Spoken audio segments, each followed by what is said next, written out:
बहुत समय पहले की बात है।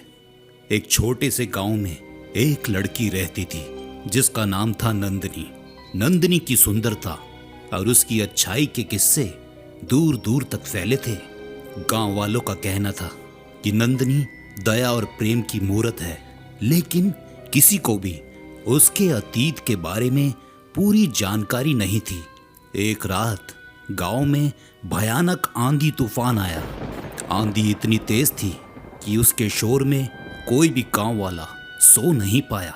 तो उसके बाद गांव में एक अजीब सा सन्नाटा छा गया, मानो जैसे कि इससे भी कुछ बुरा होने वाला हो।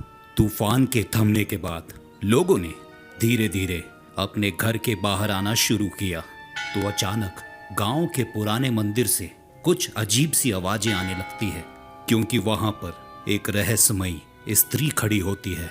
उसकी आंखों में एक अजीब सी चमक होती है जो अंधेरे में भी चमक रही होती है। उसकी आंखों का रंग काला था और उसके काले बाल हवा में उड़ रहे थे। गांव वालों ने तो डर के मारे उस मंदिर की तरफ जाने की कोशिश भी नहीं की, लेकिन सिर्फ नंदिनी ही वहां पर जाने की कोशिश कर पाई। वो खुद भी थोड़ी डरी हुई थी। जब वो मंदिर पे पहुंची तो उसने देखा वहां पर एक रहस्यमयी स्त्री खड़ी है जिसकी शक्ल पूरी नंदिनी जैसी मिलती है, लेकिन उसकी आंखों में एक गहरी उदासी होती है। वो स्त्री नंदिनी से कहती है, तुम्हें मेरे जैसे ही कष्ट झेलने पड़ेंगे। तो नंदिनी उससे पूछती है, ऐसा क्यों होगा और तुम ऐसे क्यों कह रही हो? तो वो रहस्यमयी स्त्री कहती है, मैं अपनी बुराई की कीमत चुका रही हूँ। एक समय था जब मैंने अपनी शक्तियों का गलत उपयोग किया। अब देखो, मैं इन जड़ी बूटियों से बंधी हूँ और हर साल अपनी गलतियों की सजा भुगतती हूँ। उस स्त्री के शरीर पे कुछ अजीबोगरीब सी जड़ी बूटियां लिपटी हुई थी।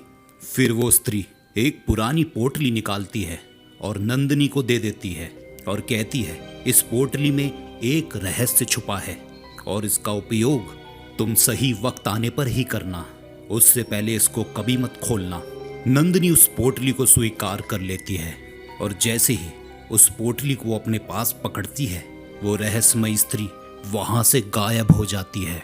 उस रात के बाद से उस गांव में कभी भी कोई अजीब घटना नहीं हुई, लेकिन नंदिनी ने पोटली को छुपा कर रख दिया।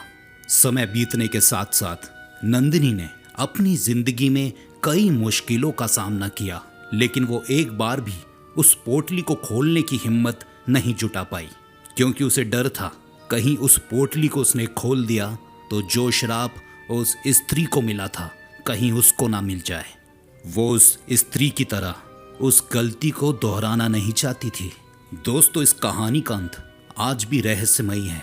गांव वालों का कहना है कि नंदिनी के बाद वो पोटली उनकी पीढ़ी में एक के बाद एक संभालता गया, लेकिन आज तक उसकी किसी भी पीढ़ी ने उस पोटली को खोलने की कोशिश नहीं की और आखिरी में उस पोटली को जमीन में गाड़ दिया गया। क्या वाकई उस पोटली के अंदर कोई रहस्य छुपा था? दोस्तों, इसका जवाब तो आज भी अनसुलझा है।